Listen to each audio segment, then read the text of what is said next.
Hello and welcome back to another video.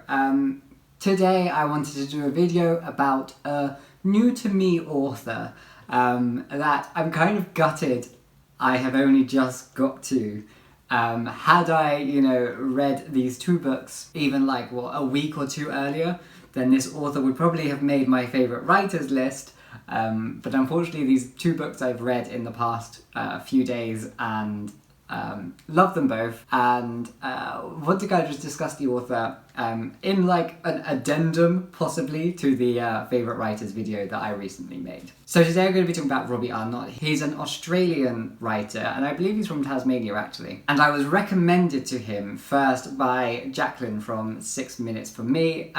She posted on Instagram that she wanted to do a sort of ask me for recommendations and I'll recommend an Australian author who writes within that sort of style, and I kind of requested that I wanted something like Michellian's, so magical realist kind of, sort of multiple narratives all coming together. These are the kinds of books that I really enjoy, and then Jaclyn recommended me Robbie Arnott's, both his books in fact. And then I saw a review from Winnie for Rain Heron on her Instagram, and that got me excited. Rain Heron is a very new release in the UK, it was released this month, and I requested a copy of it to review. I received it within like a week, and then I read it within like 2 or 3 days. I could have probably read it quicker, but I was savouring the flavour of this book. And when I was waiting for that, I had also ordered Flames, which is Robbie Arnott's first book. So let's have a look at the books, because they are particularly very beautiful books. This is Flames. This is Robbie Arnott's first novel. This is this is kind of a book that sort of defies genre and defies boundaries. It's hard to kind of explain what it is. It actually feels a lot like you're reading a mystery novel, but you're not entirely sure what the mystery is. I guess in one way you could say it's the mystery of one girl's leaving home and kind of what goes on around that.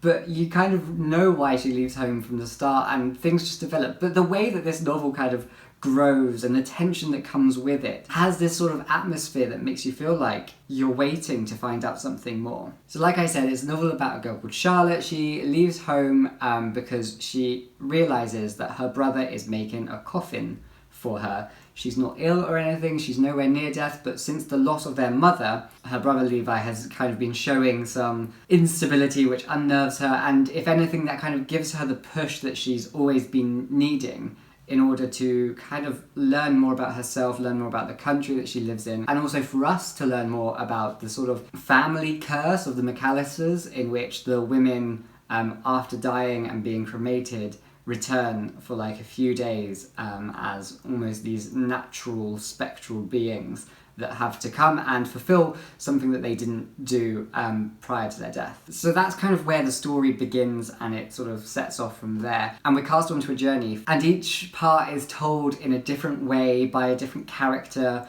Characters that either Charlotte meets on her journeys, or characters that Levi, who's Charlotte's brother, meets whilst he is trying to kind of find his sister, but also trying to build this coffin for her, and his sort of slow descent into a sort of self-prophesized madness, I guess. What I really enjoyed about this book is that there's this sort of dark undertone to it, which drives the novel forwards. It explores Tasmania in such a beautiful way. I got a feel for what the country is like, the landscape, the sort of mythologies that are entwined with that landscape, and sort of the kinds of people who populate Tasmania, and what that landscape and being on the island kind of does to people, and the way that we can build connections, but also the way that it can isolate us at the same time. My imagination was captured right from the get-go, particularly with one character who has a connection with a seal, and together him and the seal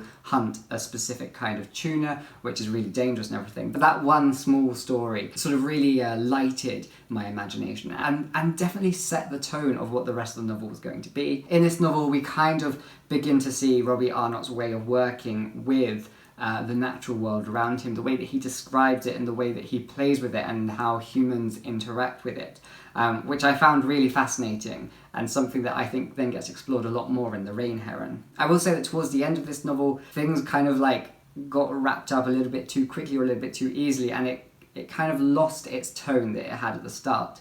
But it's such a solid read. I gave it 4.5 stars. I feel like had I read this book first, I would have probably given it 5 stars, but because I had read Rain Heron first, I felt you could really get a sense of this being Arnott's debut and how he has grown since then. But still, I would highly recommend it. And oh, isn't the cover just gorgeous? And I think the cover really evokes what this novel is about. And then, of course, the first book I read from Robbie Arnott was actually The Rain Heron. This is one that I requested from MCS-books. And they very kindly sent me a finished copy. I was expecting them to send like a review copy or a proof copy, which would be like a floppy paperback. But they sent me this beautiful hardback with lovely design cover, and I know for a fact that when I posted this on Instagram, lots of people reached out to say that the cover alone was enough to spark their interest in this book. Now, The Rain Heron is set in an unnamed country. There's sort of been an ecological disaster in which the climates and the seasons just don't make sense anymore. There's a military coup in this country which has affected the way that people sort of live and work and move around this country. And there's one sort of valley, and at the top of this valley there lives the Rain Heron. The Rain Heron is sort of the mythological creature that brings together all these different characters that are either searching for it or are in some way related to the Rain Heron's being. This book definitely picks up on the sort of the natural themes of this one. It explores humans' connection with nature in such a more thorough way than I think Flames did. And it did it in a way that kind of really, which I feel like reflects my own values of humans and nature and us being part of the natural world. You get characters in here that sort of are violent against nature, and you have other characters that are that have a symbiotic relationship with nature. And you can see how these interactions with the natural world around them shape the narratives that they then live and the experiences that they then have. But what I liked is that within this novel there's space for those interactions to change and to develop and to grow. So some characters who had a very positive relationship with nature originally, that then turned sour and kind of went bad as they were sort of inducted into the human-centric Anthropocene, or that we're currently living in. But there are other characters who kind of perhaps who perhaps sort of exploit nature and then learn through their consequences their place within the world that's not above nature, it's part of nature, and how you can live alongside it. What I loved the most about this one is that it did have all these different sort of narratives. The characters interwove with each other, either in ways that kind of were subtle or ways that are explicit, but you definitely got the overarching sense of sort of the mushroom-like connections that we all share and we all have. So this kind of spoke to me on a philosophical level, which I wasn't actually expecting going in. And given the sort of the mythological and magical realist elements of this book, it really sort of immersed me in a world that feels very real, but also is a fictional world, and therefore I believe holds a greater mirror to our own world. Both of these books I would highly recommend. Robbie Arnott's writing is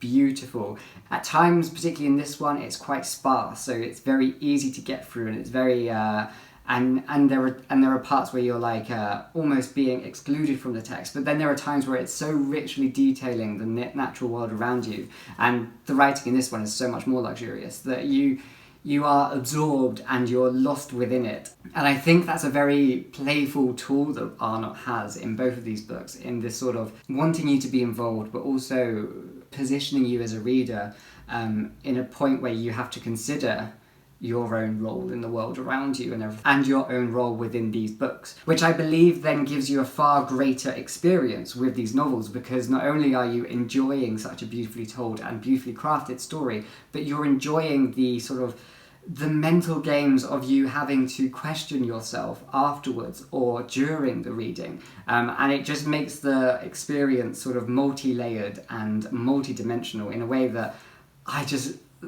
that's what makes good literature for me personally, and it's something that I enjoy and haven't really felt so much in a lot of the books that I've read so far this year.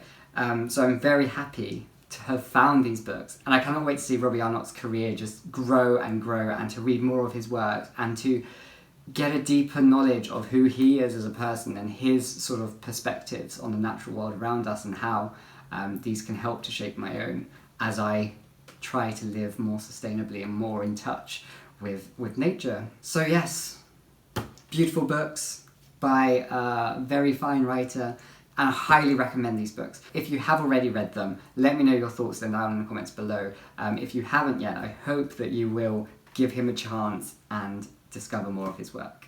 So I'll see you soon for another video. Bye bye.